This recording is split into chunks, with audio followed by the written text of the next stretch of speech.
merong anumang laban sa iyo, iwan mo muna sa dambana, makipag-ayos ka sa iyong kapatid.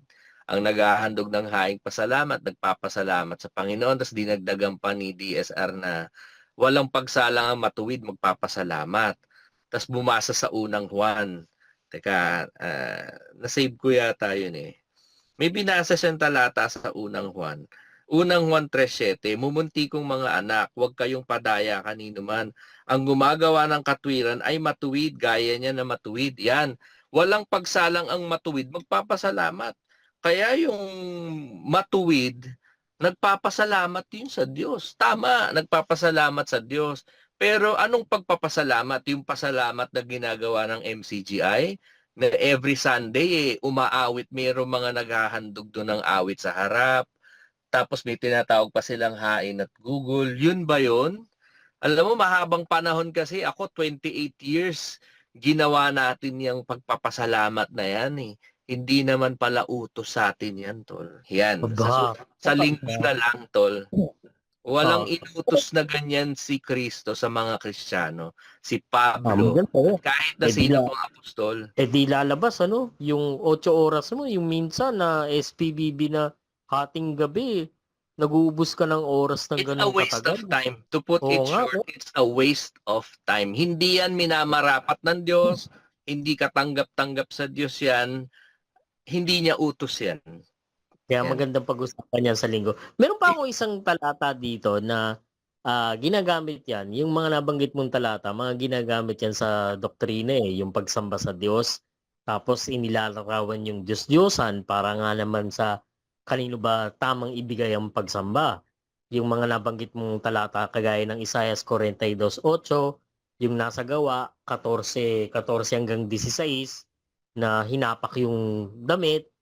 Tumakbo parang instantly 'no, ginawa nila yon na parang pinipigilan nila. Kaya nga sabi nga ni Edron, eh, bakit after a few years saka lang napansin. Dun sa talatang binanggit mo, pagka binasa mo datapot ng marinig ito ng mga apostol na si Bernabe at si Pablo ay hinapak nila ang kanilang mga damit at nagsipanakbo sa gitna ng karamihan na nagsisisigaw at nagsisipagsabi, mga Ginoo, bakit ninyo ginagawa ang mga bagay na ito? Kami mga tao ring may mga karamdamang gaya ninyo. Parang instantly sinaway nila eh, no? Yun yung isang mapapansin natin doon. Ngayon, merong isang talata rin na ginagamit, yung nasa taga-Roma 1:25, sapagkat pinalitan nila ang katotohanan ng Diyos ng kasinungalingan at sila'y nagsisamba at nangaglingkod sa nilalang kaysa lumalang na siyang pinupuri magpakailanman siya nawa. Ito particularly ginagamit to sa idolatry o yung pagsamba sa Diyos-Diyosan, sa graven images, yung mga inuukit, di ba? Hindi kaya po pwedeng itong talatang ito patungkol din kasi ang tao nilalang eh. So kung halimbawang nag-cheer sila o inaawitan ng kanta, nilalapatan ng liriko na parang pinapapurihan ng ang tao, yung mga ngaral per se. Hindi kaya parang ganito na rin ang lalabas na siyang pinaglilingkuran, pinupuri. Lalapat ba yung talata na yon? Ano sa pananaw mo? Ah, Sapagkat pinalitan nila ang katotohanan ng Diyos ng kasinungalingan at sila'y nagsisamba at hmm, nangaglingkod sa nilalang kaysa lumalang na siyang hmm. pinupuri magpakailanman siya nawa. Pag ba itong talatang ito kinagamit lang dun sa mga iniukit sa bato, sa kahoy, o minsan sa plastic, yung mga Diyos-Diyosan, ito ba po pwede sa tingin mo ba tao din kasi lalabas ang tao nila lang din eh. Pinalitan nila ng katotohanan ng Diyos ng kasinungalingan. Nagsisamba sila at naglingkod sa nilalang kaysa sa lumalang. Yung bang pag-awit na nilalapatan ng lirikong papuri sa mga ngaral na tao na siyang nilalang. Ganito rin ba ang magiging siste? Ito bang talatang ito lalapat sa kanila sa tingin mo? Kung context ang pag-uusapan natin, baka kasi sabihin niyo, bakit natin gagamitin? Yung premise ko kasi kanina, hindi naman tayo kasali dyan. Mm, Context-wise and historical-wise, ginamit yun sa Israel, di ba? Pero ang ibig nating ipinto dito is, Bakit ginagawa yung mga pag-awit? Yamang wala namang iniutos na gano'n. Akala ba natin, biblical lahat ng ipinatutupad na utos yan? Ngayon, the burden of proof is on them. Anong mga biblical basis ninyo para gawin ninyo yung mga bagay na yan? Iniutos ba sa inyo yan? Meron bang ganyang utos ang Diyos sa mga Kristiyano? Ang pinakamadaling sagot sa Biblia ang makikita natin, wala eh. So the next question is, bakit yung ginagawa yan? Diba? Wala silang Oh, basis eh. Walang utos na merong makukuha ka para sabihin na ito ang reason o ang dahilan natin kung bakit namin ginagawa ito. Wala talaga eh. na nagpapakita na parang sinasant yung mga aral, na yun yung Wala eh. paraan nila ng mahal, o Wala na tol, wala wala. mabasa eh. Ang pwede natin sabihin is it is unbiblical talaga. Hindi yan utos ni Kristo sa mga Kristiyano. Therefore, hindi rin utos yan sa panahon natin. Kung sa mga nakakaobserba pa sa panahong ito, kung hindi na nakabatay sa Biblia, bakit naging iba yung kanilang pananaw, yung kanilang prinsipyo na dati-dati kasi lahat ng gagawin mo, kailangan may pinagbabatayan. Ano sa tingin ng mga nandiyan pa o yung mga nagtatago o kaya yung mga nakakapansin, ano kaya yung meron na tinatanggap nila yung ganong gawain? Kasi dun sa ibang kaiba yung sa pananampalataya, o pwedeng kaya nila nagagawa kasi hindi nila alam o hindi sila masyadong nagbabasa ng Biblia, hindi nila alam. Pero itong pinanggalingan na samahan na talagang rigid kung magbasa at mag-interpret ng Biblia na parang yung usapan na lahat ng talatang lalapat sa kanila, nilalapat o isinusuot sa kanila kahit hindi kanila eh, no? Pero at this point, parang lumalabas, hindi na gano'n na nangyayari. Parang meron na silang mga ginagawa na hindi na nagbabatay sa Biblia, parang gano'n ba?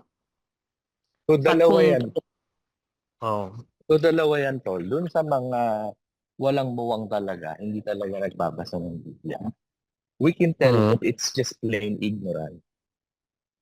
Kasi pangalawa, dependency. Nakadepend sila kasi nirender na nila yung kanilang belief and absolute na pagkilala sa kinikilala nilang mga sugo na hindi sila tuturuan ng mali. Ngayon, yung dependence na yun, delikado yun. Kasi pagka meron kang absolute dependence sa kinikilala mong sugo, yung critical thinking mo, nababypass na. Hindi mo na naiisip na tama na ba ba mali pala. ito? Oo, tama pa Oo. ba ito? Turo pa ba ito? Wala na yun eh. Ang ibinibigay mo na lang sa kinikilala mong sugo, yung absolute na surrender, yun. Na pati yun, tol, dapat ano yun, nakaukol yun sa Diyos eh. Yung absolute surrender, sa Diyos lang yun eh. Kaya nga dito natin makikita, nagkakaroon na ng shift of focus, veneration, and adoration. Yung mga bagay na nauukol sa Diyos, inuukol na nila sa tao. Maling yun, tol. Diyan bumabagsak ang tao sa idolatry.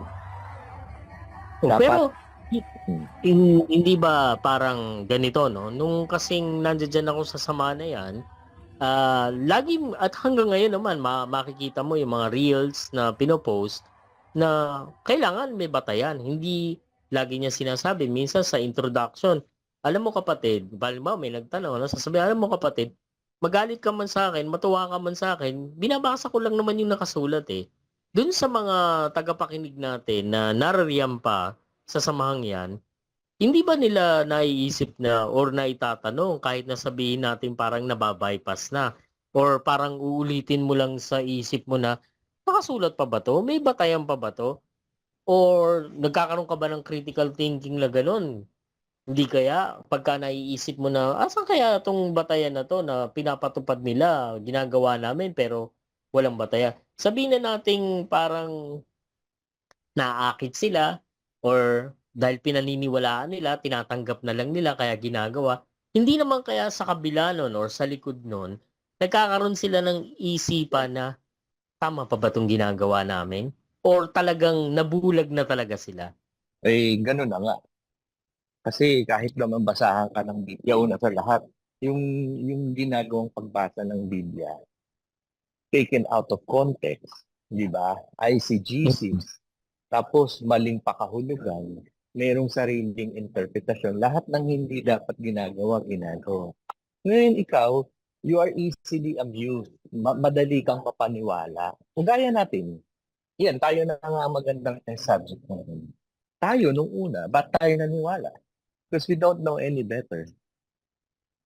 Kung meron lang sana tayong awareness o a little bit of information or knowledge kung ano ang Biblia, taking into consideration na historical book siya, therefore yung mga nakasulat doon historical accounts in the Old Testament, primarily para sa mga Israelites. And then in the New Testament, dalawa, for the Jews, sa mga Hudyo, at saka sa mga Gentiles.